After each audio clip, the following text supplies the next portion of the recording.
BestBookBits.com presents Genghis Khan and the Making of the Modern World by Jack Weatherford.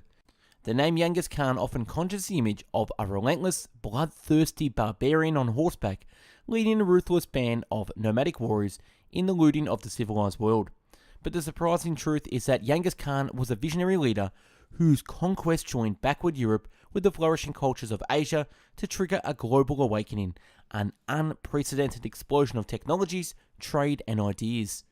In Genghis Khan and the Making of the Modern World, Jack Weatherford, the only Western scholar ever to be allowed into the Mongols' Great Taboo, Genghis Khan's homeland and forbidden burial site, tracks the astonishing story of Genghis Khan and his descendants and their conquest and transformation of the world.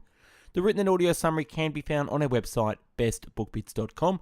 So without further ado, I bring the book summary of Genghis Khan and the Making of the Modern World.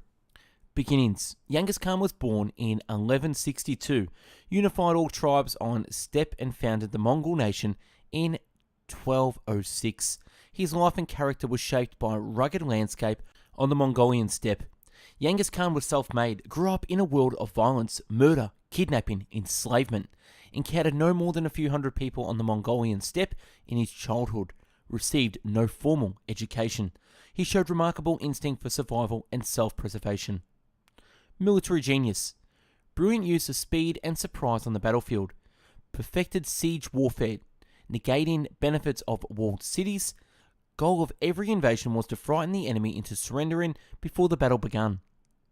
Turned massive populations against the places they invaded by terrifying peasants at the foothills and sending swarms of refugees into the cities which could not support them.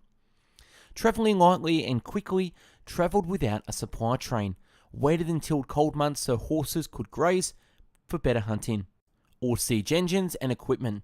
Instead brought along a faster moving engineering corps to build whatever they dreamed up or the situation required. Mobility boost from all cavalry, no marching infantry. Victory did not come to the one who played by the rules, it came to the one who made the rules and imposed them on his enemy. Triumph could not be partial, it was complete, total and undeniable, or it was nothing. In 25 years under Genghis Khan, the Mongol army conquered more lands and people than the Romans conquered in 400 years. Leveraged his own naivete as a tool, did not grow up in cities of have to access antiquated tactics, had to create his own, such as diverting the channel of the Yellow River to flood the fortified Tangat capital. Would often lure enemy away from battlefields in false retreat, drew enemy further away in overconfidence and exhaust them. Once enemies become disorganized and tired, Mongols would turn and shoot them down. Benefits of multiculturalism. Genghis Khan's army combined the traditional fierceness and the speed of the steppe warrior with the highest technological sophistication of Chinese civilization. Every step on the way combined new ideas and strategies he learned or discovered from different challenges or cultures. Always learning, experimenting, adapting and revising. Never fought the same war twice. Genghis Khan sought talented men as his closest advisors, no matter their origin.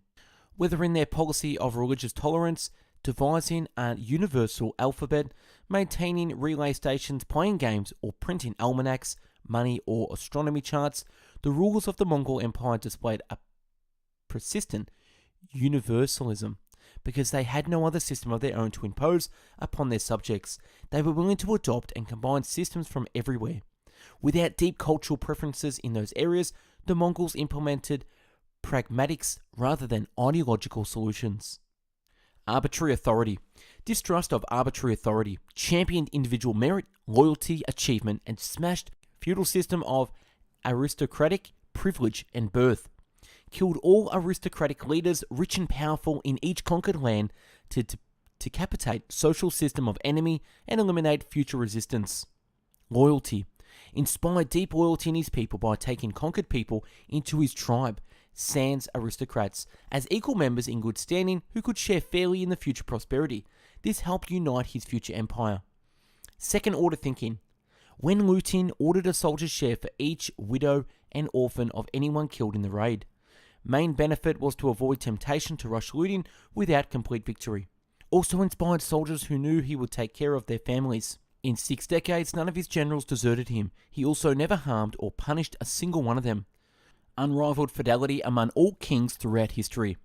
Organised warriors across different tribes and kin into units of 10, Arban, who were to fight and live together as loyally as blood, helped unite tribes and people across the empire, sought to remove all animosity and dissension within the ranks of his followers, forbade the enslavement of any Mongol, declared all children legitimate, forbade selling of women into marriage, outlawed adultery, punished theft of animals, forbade hunting of animals during breeding times, March to October, decreed complete and total religious freedom.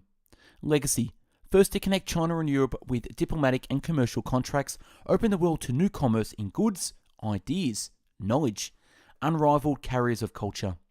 Literacy and the number of books increased dramatically during the Mongol dynasty. First in history to decree complete religious freedom for everyone in the empire, recognized the disruptive potential of competing religions. After initial destruction and the shock of conquest in each country, the Mongols set footing, unprecedented rise in cultural communication, expanded trade, improved civilization. Mongol influence in many ways led Europe to the Renaissance. Without the vision of a goal, a man cannot manage his own life, much less the lives of others. Fostered exchange of medical knowledge by establishing hospitals and training centers, bringing together the best doctors of the time from India and the Middle East with the Chinese healers. Set foundation for modern world with free commerce, open communication, shared knowledge, secular politics, religious coexistence, international law, and diplomatic immunity. Kublai Khan lacked military skills of Genghis, but also recognized he couldn't conquer China by mere force. Combined brilliant ideas with great implementation, which allowed him to manage his territory and its expansion south. Commissioned Chinese-style imperial capital, which grew into the modern capital of Beijing. Previous dynasties had tried to unite Chinese states, but Kublai Khan was the first one to pull it off. Accomplished this by empowering peasants by giving them responsibility in local communities, acting as local governments, public schools, education, literacy. The greatest legacy of the Mongol Empire bequeathed to the Chinese is the Chinese nation itself. Downfall of the Mongol Empire. The plague cut off each part of the Mongol Empire, Persia, Russia, China, from the other, and interlocking system collapsed. Depended on quick, constant movement of people and information.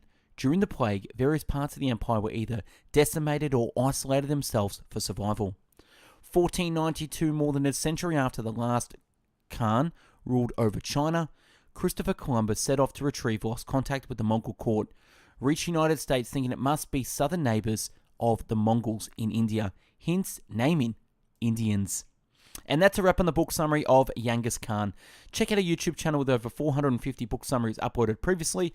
Subscribe to the channel for notifications of more book summaries coming. If you liked the video, smash that like button. Comment on what you think. If there's a book you want to do a summary on, comment below. And check out our website, bestbookbits.com, with over 450 written book summaries in the PDF format that you can download in video categories from business and marketing, habits, health, leadership, money, personal development, philosophy, psychology, real estate, sales, spirituality, success, and time management. If you're into the audio version, check out mixcloud.com/bestbookbits, where you'll find over 450 audio book summaries to listen to at your pleasure.